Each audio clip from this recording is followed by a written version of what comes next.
ఇప్పుడు బాగున్నప్పుడు రకరకాలుగా ఉంటాం. ನಾವು ಚೆನ್ನಾಗಿರುವಾಗ ಬೇರೆ ಬೇರೆ ರೀತಿಯಲ್ಲಿ ಕಂಡು ಬರುತ್ತೇವೆ. ఈ మట్టికే కలర్ వేస్తాం, ಈ ಮಣ್ಣಿಗೆ ಬಣ್ಣವನ್ನ ಹಾಕಿಕೊಳ್ಳುತ್ತೇವೆ. మట్టికి గోర్ల కలరు, చేతుల కలర్, అంత కలర్, మనిషి colour, except heart everything is colourful. ಹೃದಯದ ಹೊರತು ಮತ್ತೆ ಎಲ್ಲದಕ್ಕೂ ಕೂಡ ಹಲವಾರು ಬಣ್ಣಗಳನ್ನ ಬಳಿದುಕೊಳ್ಳುತ್ತೇವೆ.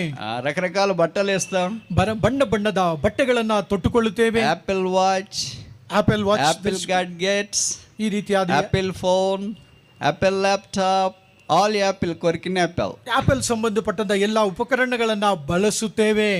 ఇప్పుడు మనం లోకాన్ని ఇడిచిపెట్టే ఎవరైనా యాపిల్ వాచ్ తెచ్చి పెడతారా సమాధి దగ్గర? ఎవరైనా పెట్టేటట్లుంటే చెప్పండి. ఎక్కడో ಲೋಕವನ್ನ ಬಿಟ್ಟು ಹೋದ ನಂತರ ಆಪಲ್ ವಾಚಿನ ಸಮಾಧಿಯ ಬಳಿಗೆ ಯಾರಾದರೂ ಇಟ್ಟು ಹೋಗುತ್ತಾರಾ? వాళ్ళు వాడిన యాపిల్ ఫోన్ పెడతారా సమాధి దగ్గర? ಸಮಾಧಿ ಬಳಿ ಅವರು ಉಪಯೋಗಿಸಿದ ಆಪಲ್ ಫೋನ್ ಅನ್ನ ಇಡುತ್ತಾರಾ? యాపిల్ కంప్యూటర్ పెడతారా? అక్కడ ಆಪಲ್ ಕಂಪ್ಯೂಟರ್ ನ ಇಡುತ್ತಾರಾ? ఓన్లీ అద్దాలు మాత్రం పెడతారు, ఎందుకంటే ఇవి ఎవరికి సూట్ కావు.